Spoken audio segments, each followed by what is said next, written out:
People, how you guys and ladies are doing this morning? Today is August the 21st. August the 21st. Football is coming in hot, super hot. And I'm glad because it ain't been too much to cover. So I ain't been covering as frequently because everybody is literally saying the same thing. Unless they're talking about their team for different positions of that nature. But let's get straight into it. This is the Philly Will Spill. I give a sports content podcast where we talk about what's going on with sports, and we do not have it script. We do not have it where we're programmed to say what we're supposed to say. With myself, I say how I feel, what I feel, logically and intellectually about what's going on in the sports world. Please like and subscribe to my channel. We're going to talk about, so I'm going to tell you how crazy this is and how, when you see how concerned I am about this topic, you understand why. These are the 4 topics today. Daniel Jones and getting the starting position for the Indianapolis Colts. Joe Flacco being the starter for the Cleveland Browns. Trey Hendricks, I don't know why I get it. Trey Hendricks, I'm sorry, tongue twisted. His trade, or wannabe trade. Jackson Dart for the Giants to start. Those are my 4 topics. But you know what's so crazy? I just found something out probably about an hour ago, and I feel the need. I got to move that in this set, keep this thing at 10 to 12 minutes, and push that to the top of the segment. Ladies and gentlemen, boys and girls, and people of all ages that love the sport of boxing. I say this figuratively, not literally, but the sport of boxing has now become the WWE. And I want to tell you why. If you haven't woke up yet to see it, or you got it an hour or two ago, Gervonta Tank Davis is going to fight Jake Paul November the 14th in Atlanta. Okay, Philly Will, why you call it WWE? So first of all, Turkey Ali Zeke has got involved with the sport of boxing to where he's make sure everybody get paid. So they don't got to duck or they don't got to worry about putting their body on the line and not getting these paydays. And so everybody can see the fights that they want to see. Gervonta Tank Davis got a Amazon deal. I think it was a four deal fight. I think he only fought 2 of them, which would have been Terrence Martin and Frank Martin and Roach as of lately. He only fought 2 of the fights. He had 2 left. I think it was a 4 deal or 5 fight deal. I want to say it was a 4 fight deal. So he's getting paid. Gervonta Tank Davis, Terrence Crawford, and Canelo Alvarez are the face of boxing. Now, as far as payday, Gervonta Tank Davis, I'm going to say Canelo first, then Gervonta second, are the biggest paydays in boxing. So, he got big deals to get him paid. He's in the prime of his career. He has 3 legitimate fighters that he can fight. Rematch with Roach, Devin Haney, Shakur Stevenson. You don't do the rematch with Roach, and that was a very questionable fight of did you even win it? I am a fan. I want y'all to know I am a super fan of Gervonta Davis. I was in my living room getting into it with a family member almost we was about to be fisticuffs about that fight, saying that Gervonta won it or it was a draw. So you got people like me that's advocating for you, and you in your prime. And instead of running that rematch back, you is about to fight a gimmick fight? An exhibition? For what? Because I guess I'm assuming you're going to get a bigger payday. I don't know if Netflix or whoever's going to be hosting it. It better be somebody like Netflix. I'm not paying for it. I'll watch it, but I'm not paying for it. Grown men and women and everybody that watches the sport of boxing, why are we about to sit here and consume a fight where you have a boxer fighting a sort of kind of boxer? I call him a gimmick boxer, but fight old people or BS fights. Okay, now he's about to fight a boxer. Jake Paul is 6'1", 200. He can't change his height. His last fight, he fought at 200 pounds. 200 pounds. Gervonta Davis is 5'5". In his last fight, practically all his fights, he fought at 130. Last fight, 135. That is a 65-pound weight differential. That is an 8-inch height differential. Why in the world would I want to pay? I'm not paying. Or why would I do that? See, Gervonta is doing that because, yeah, he's been screaming retirement. But what I want to say, and I still think he can beat these fighters, but you're giving me washed. You're giving me washed, and you're giving me nutcase. Floyd did this after the 50-0. You're doing this in your prime. You're staining the sport of boxing. You're about to fight Jake Paul instead of Lamont Roach after that suspect draw. You're about to fight Jake Paul instead of Devin Haney or Shakur Stevenson. And everybody say you duck.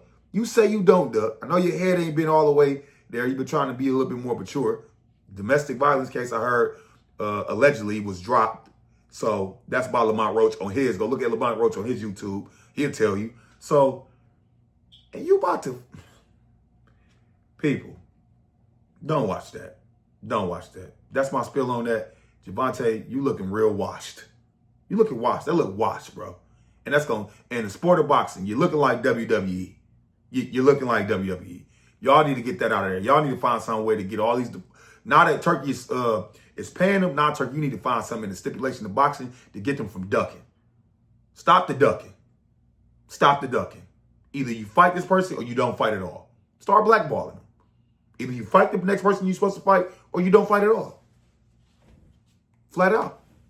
Next topic. Daniel Jones in the starting position.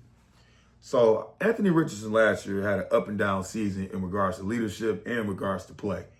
That's the number one thing I'm going to say on that. Secondly, he only played one full college season for Florida. He had one season, he played 4 games. Another season, I think he played 6 games. And his full season, he played 12. So it's like the dude didn't have enough experience at the college level before you even go to NFL and be able to deal with the rate and speed of the game and the intellectual competence that you got to have to call plays and set the line before you hike the ball, and let alone read all your options to throw the ball. Got his finger broken preseason, and it was an experiment. That's all it was. It was an experiment. He had a lot of talent, which if you can calibrate him will bring a lot of upside, but it ain't work out. But it's not over for Anthony Richardson because be that as it may, Daniel Jones ain't no superstar. You know why he in Indianapolis, because he couldn't get it done in the Giants. And no offense to him, but the Giants kind of botched a lot of different things like Saquon Barkley. Thank you. But Daniel Jones still is not a Danny Dimes is not a stud. So I just want to give you one little fun fact, and statistics can be skewed, but these are one of the things that the quarterback's got to go by. In Daniel Jones' career, he has thrown 70 touchdowns and 47 interceptions. That's over 50%. So in the last 2 seasons, he has thrown double-digit interceptions. So he can get pulled out just as quick as he got put in. So Anthony Richardson, just sit back, get more, soak the game up more, get more practice, get more reps, and just wait, bro. You're going to get another turn. I believe you're going to get another turn. Indianapolis is a decent team, got a good running back, decent wide receiver, but I just think Danny Dimes, when he hear them footsteps, he start throwing them interceptions. Next topic. Joe Flacco starting for the Cleveland Browns. We already knew that. And I'm like, yes, yes, yes. I did not want Shedeur to start. Because if Shedeur would have started with that team that everybody got slated to win 6 or less, he would have jumped in, lost the first 8 games. They would have said they got him opportunity, and they would have benched him. And he would have been shelved. Let Joe Flacco come and start. That's why they put him in there anyways. The real topic is, who is QB number 2? Now, Shedeur, as Wednesday, is good with his oblique injury. So we're going to see a preseason game where it should be one half Shedeur, other half Dylan, however they want to do it. And that should be the fate of who's going to be QB number 2. Kenny Pickett's still there. what else Kenny Pickett really done for you? I would slide him down the chart. He would be third. And then whoever did win between Dylan and Shedeur would be fourth. So that's the way I would let that pick itself. Shedeur had a good preseason game. Had that injury, didn't play the second game, but now he can play the third game. And whoever wins that battle is good. Dylan is too small. But, hey, Russell Wilson was small. Drew Brees was small. We'll see. He looked it all right. He still threw a pick six. So Shedeur didn't do that. So right now, Shedeur has the edge for me. But whoever dominates this third preseason game, which is their second game playing, should get the QB number 2. That's my take on that. Trey Henderson trade. So the teams that can trade for him, or the trade rumors of teams who wants to trade for him, is the Lions, the Raiders, the Falcons, the Panthers, the Patriots, the Bills, Eagles are those teams. Cap space that these teams got. Lions, $47 million. Raiders, $36 million. Falcons, $5 million. Panthers, $18 million. Patriots, $60 million. Bills, $4 million. Eagles, $25 million. Team that has the most picks. Eagle has the most picks out of all those teams, 13 picks. But the front runner, I'm hearing as of lately, is the Las Vegas Raiders. And if they put him on the other side, opposite of Max Crosby, it's going to be murder she wrote in the AFC West. That is going to be a force to be reckoned with. As long as them corners can check a little bit, it's going to be murder she wrote. It's going to be a lot of tight end throws when you play that team on 3rd down and 8 and 3rd and 7. So, who I think he's probably going to get shipped to, I had, it looked like the Raiders. Because the Raiders, like I said, the Raiders have $36 million. They only paying Max. They ain't paying the tight end that just got there. They ain't really paying nobody but Max. Maybe some offensive linemen here and there because they only got $36 million. But they're not really paying too many people. Falcons got only $5 million. They paying a lot of different people because they paid the quarterback and all of that. So Panthers got $18 million. That don't look good. They probably won't get too much for them. Bills only have $4 million. They probably not gonna do it. They offensive loaded. Bills don't care nothing about defense. They care a little bit about defense. The coach Sean McDermott gonna try to coach a little bit of strategy, but they ain't had no defense period in a while. Eagles, no, you got to pay Jalen Carter.